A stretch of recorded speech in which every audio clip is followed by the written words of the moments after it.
Welcome to Complex Kids, Simple Solutions, the podcast where we cut through the chaos of raising a neurodivergent and a complex kid with a practical, no-nonsense strategy. I'm Michelle Shoaidi, speaker, advocate, and a mom of a complex kid myself. If you've ever felt overwhelmed, unheard, or just plain exhausted on this journey, you are not alone. Here we tackle the real struggles head on, share actionable insights, and remind you that small wins matter. Let's dive in and make life just a little bit easier, one episode at a time. You are your child's hero. We're so excited to have Elissa with us today. She is the Director of Families, Agencies, and Schools Together, which is called FAST program, at the Thompson Autism Neurodevelopmental Center at CHOC, Children's Hospital of Orange County. Prior to beginning her role as Director of FAST, Elissa worked within the public school system for 17 years, 7 years as a school psychologist and 10 years as an administrator within special education. Elissa has experience in many areas, including special education assessments, inclusive practices, developing individual education plans, counseling, developing and implementing behavioral programs, autism, and other neurodevelopmental disabilities. Throughout Elissa's career, she has promoted a culture of inclusivity and advocated to support all students. We're so excited to have her here. Welcome, Elissa. Okay, tell me about law enforcement. That's awesome. Yeah, no. So I partnered with Irvine PD, so one of the lieutenants there, and we created a training to train officers on like how to interact with children who have autism and neurodevelopmental disorders, who are impacted. And this amazing training came out. So we now are post-certified. So like if an officer does our training, they get certification hours for it. But one of the most amazing pieces that came out of it is we created something like it's called a sensory support bag. The officer who created initially the bag, Officer Aragon out of Irvine, he did it with school districts. And we were able to take a look at it, add a few things, tweak some stuff, like minor tweaks, create kind of a pamphlet of like, how do you use these things? And so like Irvine has them in every patrol car.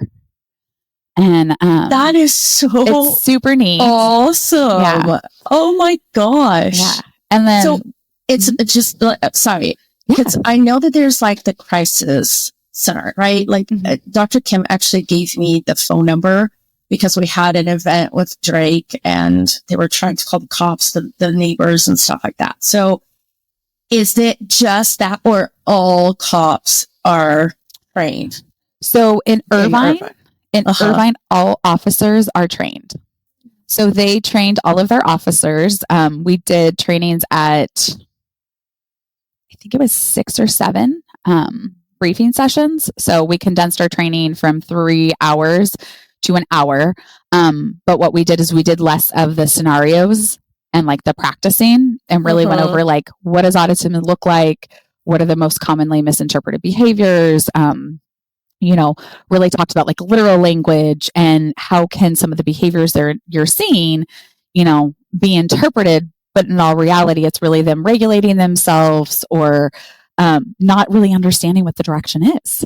And so like we'll even use the phrase of like, put your arms behind your back. Well, sometimes that's to the side. It's not like all the way back. And so the individual's interpretation is like my arms are. But like the officer's looking at you going like, you're non-compliant. And really it looks at like, we're trying to be really clear and simple instructions that can be interpreted. And we went over like visuals and looking at like first then boards and timers and, different things that they can utilize when they're interacting to try to de-escalate the situation. And even look at like, when you're interviewing them, because a lot of times more than not, they're interacting because they're a victim. Oh, that's true, huh? And so not that they are being yes. Yes. And so like when they're the victim and their story's not lining up, that's hard.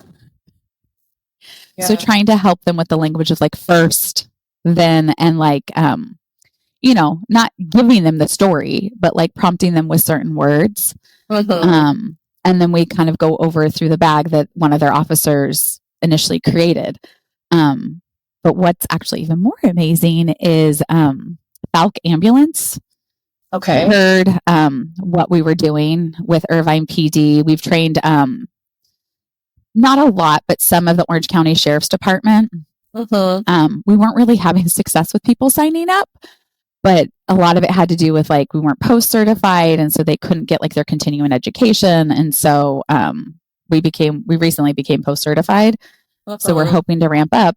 But Falck heard what we were doing, and we're kind of modifying our training for EMTs, paramedics, because they get none. Like there is no training. Like there's zero training on disabilities for them. Yeah. And then Falck is going to be putting the sensory support bags in their ambulances to support patients or individuals as they're transporting them. Okay. What? Yeah. I'm totally going to go into this right now because this is so cool. This is going to be a whole other second podcast, I think. But, okay. So what do they put inside these sensory bags that they're carrying around? What's so funny is, because I was speaking with the executive director of the Governor's Council out of Arkansas today. So I was meeting with him this morning about out of the bags because they've started a blue envelope. Their legislation just passed a blue envelope. And so they're looking at individuals who have autism or developmental disability that if they have a license, they can go. They're still working on like what it looks like, register for a blue envelope. So if an officer pulls them over, they know that like, this person has autism and here's their triggers or here's how I can work with them best. So wait a second. So okay, this is so cool. Okay. We might have to schedule another one to talk about the other stuff about FAST. Yeah. Okay, so the blue envelopes, the kids or the adults who have autism or whatever developmental disorders, they carry the blue envelope with them. And so when they're stopped or when they are anything and they need to be talked to, they just hand over the blue envelope to the officer. Mm-hmm. Like, hey, I am a neurodivergent child, adult, or what that is. Or I have a passenger who's neurodivergent. So like, think of parents, like if they get pulled over and then they have their child, because there's lights, siren. There's so many things with it. There's loud noises, there's lights, there's like how a person can be overstimulated. So it's pretty cool because it's kind of the ground level of like, what does this look like? How can we look at our training here to help support them and help train their officers out there. So we're kind of in those early stages of chatting. But so I had one of the back. Okay, show. So like literally there's a whiteboard. There's also like a communication board, which I'm going to change a little bit, especially for our ambulance, because we want them to have like a picture of a body and like, where does it hurt? What's wrong? You have like the noise canceling headphones. Little sticky, like little stretchy guy, tactile. Yeah. And like none of this really can like be hurt. Also Irvine PD, I've got their stickers. So because the kids would love sunglasses. Sunglasses. With the whiteboard, you have a little timer. So like, because time is so abstract, to try to give a little more concrete to time, like I'll be back here in a minute. I believe this is just a minute timer. So they understand that.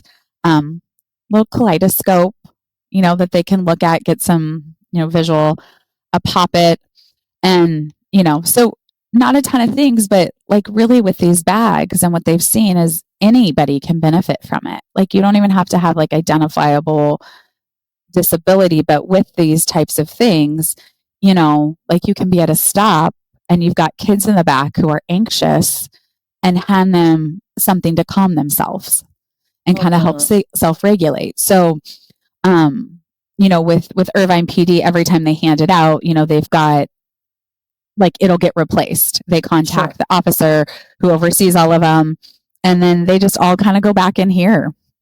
And it's a way to really help them. Yeah, no, it's amazing. And, it's a nice piece because it brings relief in a sense, and so like even the headphones, if a child needs them, they go, everything just goes with them. Okay. So how did you start? I have a bunch of follow-up questions. I'm sorry. I'm trying to think of, okay. So the first one is, because I want to go back to what you were just talking about. So do you know, are they being used? Are they being utilized? Yes, they are. Yeah. Okay. Officer Aragon's got a lot of positive feedback from the officers that are using it. So he is the one who initially created it. And some of them do actually have like putty type thing in there. So there's like each one sometimes have something a little bit different. But he's gotten a lot of positive feedback. They haven't necessarily said like, yes, I've used this with a child who has autism. But yes, this really helped the stop go smoother. This really helped the interaction with the individual calm down and was able to refocus. This helped with the children in the car. So there's been that kind of feedback, not necessarily the data of saying like, yes, this went to a child who had autism. Yeah, no. And that's the whole thing. Like, I don't even think that they have to have a disability. Like you were saying, like even just children in general, like they see the cops coming up to the window of a mom that just was speeding or didn't stop in a stoplight or something, and then like even that, I can imagine like them interacting with the children and this is amazing. Yeah. This is awesome. And okay. So now the pre-question, which was, first of all, we didn't start recording until a little bit later. So I want you to tell everybody how this started and why you started doing this. Yeah. So, gosh, I want to say this started probably about 3 years ago. I think more and more in the news, you hear calls with individuals with disability just not going well. Unfortunately, I think there were some instances where, individuals were on the spectrum, they were fatal, they were shot and killed. And a lot of this stuff, I think when you get down to it, it's preventable in different senses. And I think really when you look at it's preventable, it's because there needs to be training. And if, officers have a very complex job, so I don't want to simplify it, but we really just saw a need. And so we were very, very lucky to kind of partner with Irvine PD. The chief of police, there's a lieutenant there, Lieutenant Shearer, who's just phenomenal, and she has a personal connection to it. And the chief kind of said, this can be your project. Like, you want to collaborate with them. And so she was very willing to take a look at stuff that I started developing. But really, it wasn't just me. Like we had our BCBAs here at the center. I have a graduate research assistant who is, she's working on getting her doctorate, but she was a speech therapist. And so as we're compiling and looking at research and looking at like even what's out there, we are very unique because we try to take it from a multiple prong space. It's not just me who knows about autism talking. Yes. Officers don't want to hear from me. I mean, to be honest. They do. I would love to say that, but I've never been an officer.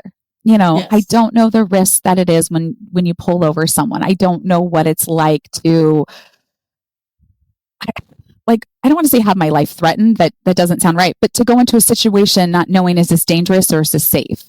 And so I think there's a lot of complexities around that. And so I think having a lieutenant really look at our information, look at the things that we're recommending, the signs, what the frequency of the interaction, and kind of taking a look at that. She was able to give that lens of like, this is what we learn in the academy. And it's truly like about safety, and this is how we can add into it. So a lot of my training isn't like, this is how you interact, but really like, here's like, this is what autism is. This is what a neurodevelopmental disorder looks like. And there's a lot, and yes. And a lot of times, like, you're not dealing with one neurodevelopmental disorder, you're dealing with 5, yes, and the list. Yes. Like there's a list. And so like, we go over what is the list, and not that I expect them to walk out and be like, oh, here, I can diagnose you and I can identify it. But we want them to think twice. We want them to be able to think twice. Is there in that moment, is it safe enough for you to handle things a little bit different, to pause a little bit, to think outside of the box. And so Lieutenant Shearer was great, a great addition. But what we also noticed, when you look at research, they need to see individuals with disabilities. They've got to see it. They've got to interact. And one of my huge philosophies and here is that, they add such great value. And if we just can have them presenting, it makes a world of difference. And so I do present with 2 adults who have autism. And they steal the show. Oh, they would, right? Yeah. Like, for sure. So I love when there's been a couple where I haven't presented with them and I'm like, oh, Amy Spencer, I need you back. I don't want to be the center of attention. Please come back. Please. Even you see the officers, like, firsthand, they're seeing what we're talking about. They're seeing these characteristics displayed. They're seeing how, you may not know someone has a disability off that first 2-minute interaction. You may have to talk to them for 10 minutes to see. Lisa, what's incredible is that not disabilities are invisible to some degree, right? And when you don't have a neighbor, a friend, a family, or a family member, or somebody who's in your group of everyday thing, talking to, when you don't have that, you don't know. And it's not anything against them. It's just not knowing. And and you have to bring that awareness to them, especially. And the incredible thing is that usually these officers are the ones responding to certain things like abuse in the home, or a child who is having a humongous meltdown, maybe, or they're the ones responding. And if they can't see, if they're not able to understand how to deal with them, it could go wrong in so many ways, And I think one of the things, especially if you go, because we dove into like actual body cam footage, and what's interesting is on some of them, when you watch the body cam footage after the incident, you see the actual officer walk away.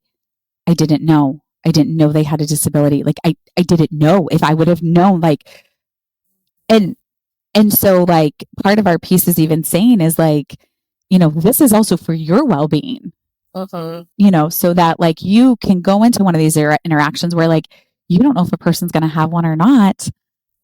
And then you can feel good about like, I use the tools, so it's, I'm in awe. I'm in awe of this. I just have to say that this was not where this podcast today was supposed to go. All right. But we started this conversation, and then I said, Elissa, I got to record this. I got to record this because this is who's doing this? I don't know. I have not heard of this. Yeah. Having a sensory bag, the cops, the officers are carrying sensory bags. Like, how bringing awareness. Let's talk about awareness to the world right now. Okay. Now I have more questions. Yes. Shoot. Fire away. So, first of all, and I know you're talking about this with the view of an officer, and for you is actually more of from a person who's helping them understand this. Now, probably on this podcast, the listeners are going to be moms who are going to be dealing with this. Yeah. So what do you think that the moms should do and should prepare if this happens to them? So, I think there's a couple different things. There's some great cards out there that I would say there's, like the Wallet Card Project. I think there's something, there's like a disability ID, which it's not like a real ID. It's kind of in the sense that, Arkansas just passed their emergency blue envelopes. I think it's preparing something, having something prepared, looking at like, what are my children's triggers? Like how do they respond? What type of intervention in a sense do they respond to? Do they need to have some sunglasses because it's so bright? Are they very sensitive to noise? And so, those noise canceling headphones, do they need some type of sensory thing to help regulate? So I'd say those things that stand out, and you don't even need to honestly go through one of those places and typically it's a free card, but you can create it yourself. Like, here's the diagnosis, here's the concerns. Here in Orange County, what I'd say is if there's a local registry or wherever they are, in all reality, Orange County Sheriff's Department has, I think it's called the Take Me Home Registry. And so does Irvine PD. I think Huntington Beach has their registries too. So making sure your child's registered on that, because if they're registered, it'll actually come up if there's ever like an involvement at your address or something like that, it'll come up.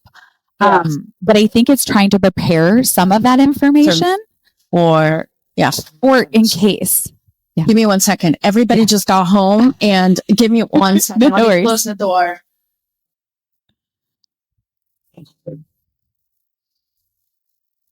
Of course, the interruptions totally happens, especially when it's a day off for the kids. Yeah. Okay. No, keep going. I didn't mean to. No. So I think it's looking at how can you have that information? How can you put it into a police department, an emergency system? So, I think the Take Me Home registry through Orange County, I think the ambulance company and different, like the 911, call center has access to that. So I think that's a great way, but I think also looking at like, how can you have some of this information, even if it's you creating a card for your child? So it's there, but also practicing or signifying, because it doesn't even have to be verbal, but indicating like, I have something in my pocket I want to give you. So then they can then hand it to an officer can look at it and understand better. Yes. As you were talking, I was thinking, I think that there is a difference also between being a small child and a teenager or an adult, so and I feel like with the smaller child, things are a little bit easier. It's easier because they're either in a car seat or something like that. But there's also it could be that, that they're, I don't know, Elissa, I feel like when they're smaller, it's probably going to be a little bit easier to explain or something like that. But when it's an older child, when it's a teenager, and they could become a threat in a way because they are bigger. They are, especially the ones that have the violence, not the violence, but the more aggressive behaviors that are triggered by different things. Exactly. So I feel like those are even more important than the smaller children. And I think with them, what I would do, where like if I was a parent of a child like that, I would take them down to the police precinct, introduce them to them, introduce them when they're calm and not aggravated, introduce them to where it becomes a person who they can see as a resource or as a help versus as a threat. Because I think the thing is typically when you call the police, it's not because things went wonderful. Exactly. It's because they're so dysregulated, and you as the parent who cares so much don't know how to calm it down. Or maybe it's not even you as a parent, it's a neighbor who hears. And so I think by becoming a face that the local precinct knows, and it's not like you're going to meet every officer, but it could be bringing, stopping by during Valentine's Day, bringing cookies on Valentine's Day. Happy Valentine's Day. Yes. Introducing, have a letter like, hi, my name is, Elissa. And if you don't want to reveal your medical diagnosis, you don't have to. But I struggle with controlling my body. Sometimes when I'm dysregulated, I act out, I scream, I cover my ears. And what a safe place to me looks like, and it doesn't mean that safe place is always going to happen or things like that. But I think it's also trying to give them a heads up of like, here is this person. Here's how we can react. Okay, we're called to the home. Maybe we don't go to the door right away. Maybe they know we're going to have somebody from our department call, and the parent's going to step outside, and we're going to have a conversation outside before we even approach inside. So I think having those things pre-done. Yeah. For sure. As a parent. Yes. Here, I have certain things that you need to be aware of about my house. Now, I'll be honest. I think that, of course, if you call the cops, something is going wrong, right? Yeah. If the officers are coming to your house, having that frame of mind of, I got to go get this envelope and I got to hand this to them might be a little too much to ask when this is happening. So what I love about what you're doing is that the officers are being able, like you are teaching them to recognize this. And I'm going to tell a story here. It's kind of a personal thing that happened with Drake. We went out on a date, my husband and I, and we left him at home with our nanny. And I wanted to turn off my phone. It was like this wonderful night. We were all dressed up. It was, supposed to be it's this gala, and it was so fun. So I turned off my phone. I put it in my purse, and I didn't look at it for a few hours. And then I look at it, and there are like call after call after call, and then a call from Rio's iPad and calls, and I'm like, oh my gosh. So I look, and Drake had been melting down outside for over 2 hours, and the neighbors were shining flashlights into the backyard, and they were calling the cops. As soon as I looked at it, I said, John, we got to go home. We got to go home. And we had to wait for the Uber, and, and so we got home. The neighbor was on the phone with the cops. They were just about to come over, and he literally had to get on the phone and explain, hey, he's a special needs kid. He's having a meltdown that we just couldn't stop. And then as soon as I got home, like he hugged me. And of course I just cried. I bawled. And, but what a situation that was for my nanny and for the neighbors and all of this. And I can only imagine them coming over to the house. What would that have caused? How would that have been? We got on the phone in time to say, we got this under control. We're home now. The parents are home and we're taking over. But that was a disaster. Like, right. Yeah. After I put Drake in bed, I went into the bathroom and I bawled because like, I didn't know how, like, and we didn't know how to, what could have happened. So I know that they have the crisis hotline. And I remember after this happened, Drake's doctor actually gave us this number. And she said, if something happens, this is the number that you call. Yeah. Because they are trained in taking care of special needs kids. Yeah. Now, not everybody has that number. No, but not everybody has that crisis number. So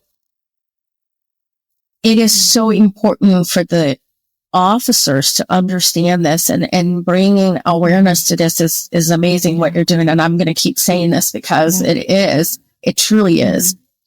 But, if you are in the middle of this, it would be a hard thing to be the mom and trying to answer questions. And I was completely dysregulated. He was, I was.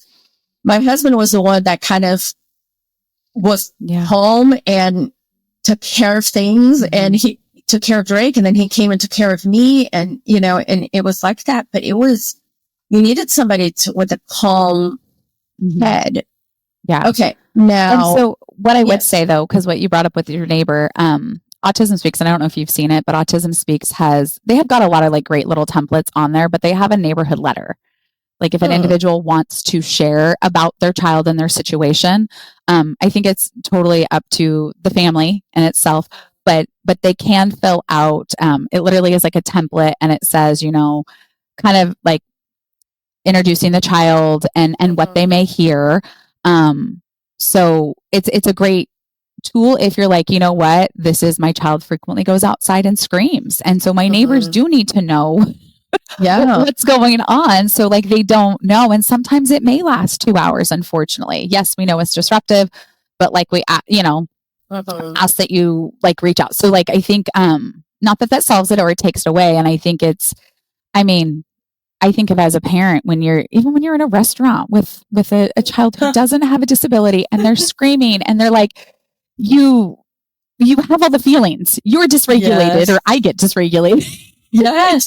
Yes. And so I think the more that like you can kind of preemptively do it or practice, the better. And that's where I think if you can plan, I'm a little disappointed. We were trying to do some training sessions here.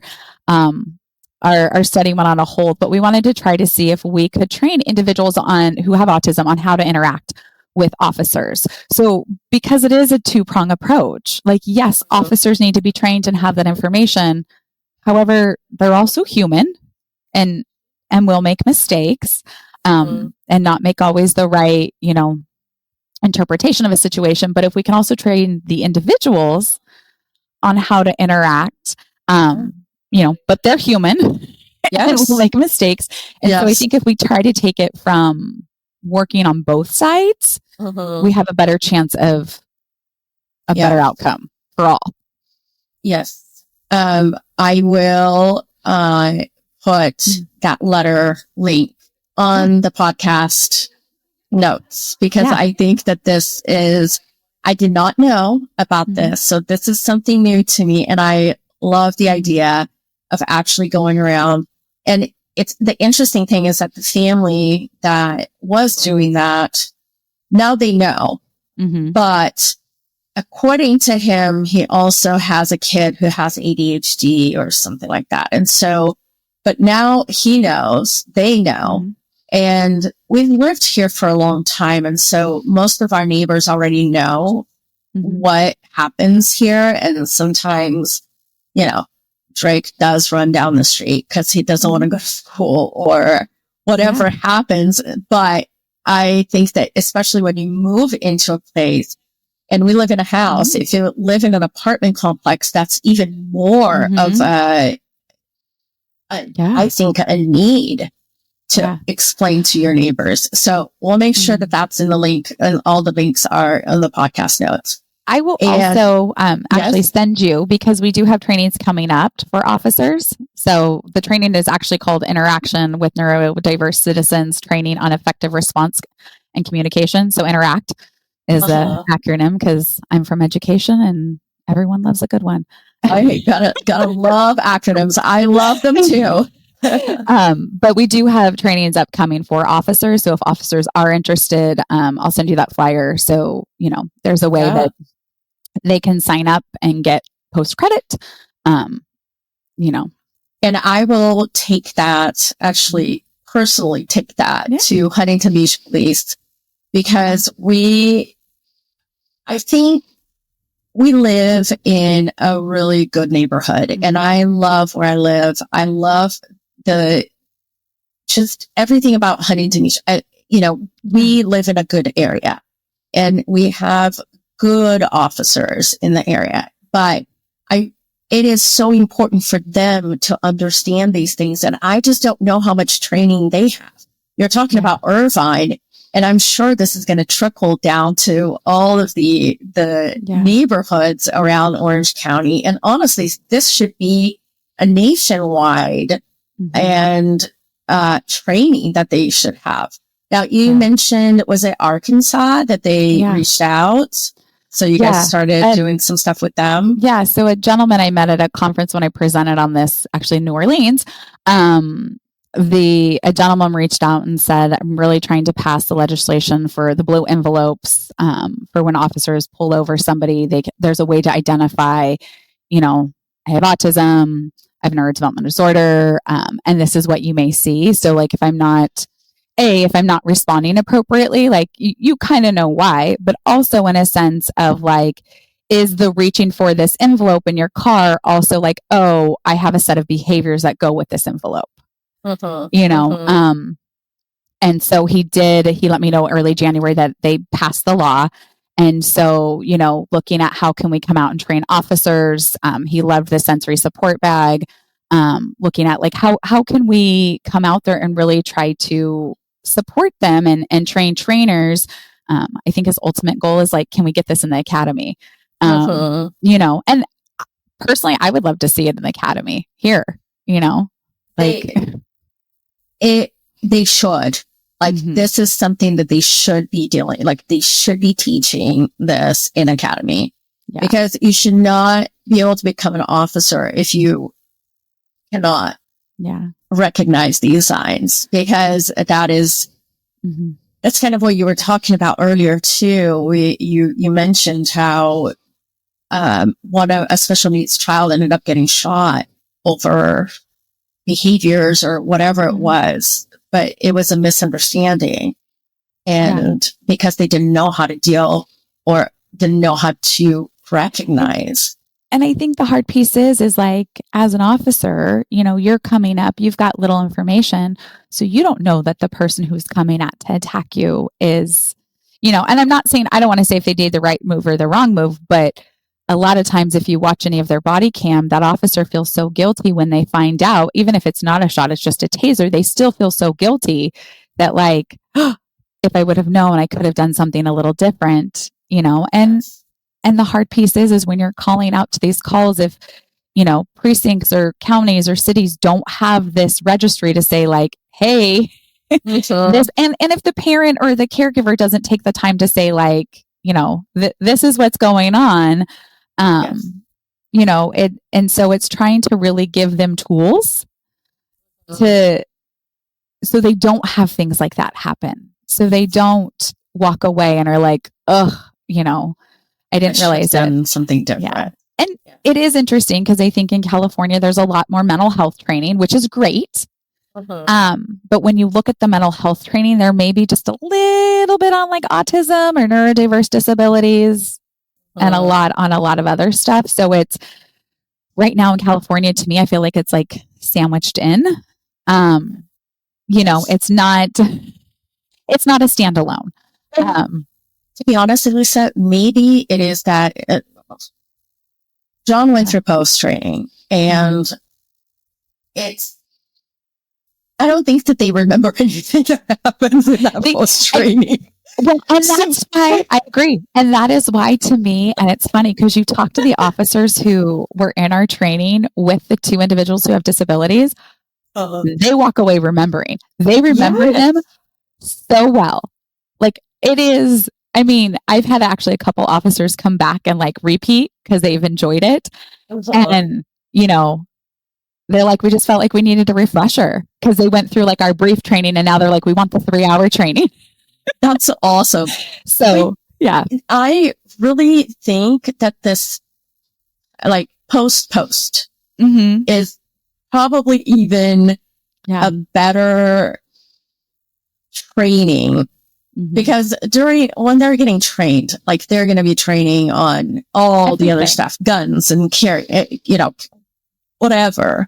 So I really, this is me just talking, but I think that them doing this after, but what needs to happen is that the cities and the sheriffs and the state police, and they are the ones that need to bring this training to their officers.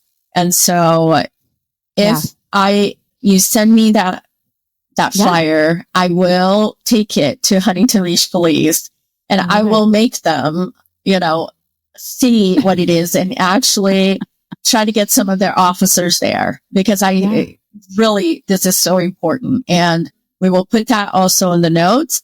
And if everybody that listens will, like, if you take this to your local police station, bring awareness. This is what it's all about. It's bringing awareness to officers, to the community, to the neighbors, to people around you. This is what we need to do as parents of complex kids, as providers for these complex kids like you, and really as parents, as a parent of a complex kid, thank you for doing this because we need this. We need more people like you doing these wonderful things that I did not even know that you were involved with. Yeah. And I'm going to have to bring you back because we already are like almost an hour in talking and we're going to have to talk about FAST program at another time. No, but this is wonderful. Okay. I'm going to ask you what I think I told you. What is the one thing that you want the parents, the listeners to walk away and to remember from today? I think in regards to like the law enforcement thing is I think practice and preparing for this. So whether that's going and exposing them to officers and introducing them and reinforcing your child, like how to, you know, greet an officer, how to interact with an officer ahead of time. And so that way, if they do come across in the state of crisis, there's at least a positive interaction that they can pull back into, and they can kind of do that. And then, I mean, sorry, I've got more than one. And then I think other piece, bring it on. More important than that, as I'm talking, is if there is a local registry, sign up for your local registry. Worst comes to worst, if you don't want to use a neighborhood letter and let your neighbors know of your situation or your child, sign up for that local registry. And if your city doesn't have it, try to get them to do it. Because those local registries, I feel like, are so important, are probably the number one things to where I'd say could potentially like save a bad situation more than anything, more than going and greeting and learning how to interact. But if they're on that local registry, you know, they know who they are, they know what their triggers are. They can be mindful and sensitive to that. So that actually probably is my number one. Okay. Well, I love it. This has been so fun. I could keep going with this because there's so many questions that come to mind, but we can only do so much per episode. Yeah. And so I'm going to have you back. We're going to have to schedule another time because you do a whole other part of this that is amazing also. And we will talk about it on another podcast with Elissa. Thank you for coming. Thank you for being here. You're welcome. Thank you for having me. This was fun. All right. We'll talk to you later. Okay. Thanks, everyone. That's it for today's episode of Complex Kids, Simple Solutions. If you found this helpful, please be sure to subscribe so you don't miss any of our future episodes. And if you're looking for more support, join our Thrive group on Facebook, where we dive deeper and connect with other parents. For more information, be sure to visit www.wisdom4complexkids.com, or you can also reach me at www.michelleshoaidi.com. Remember, you are doing an amazing job. Take it one step at a time, and I will see you next time. You are your child's hero.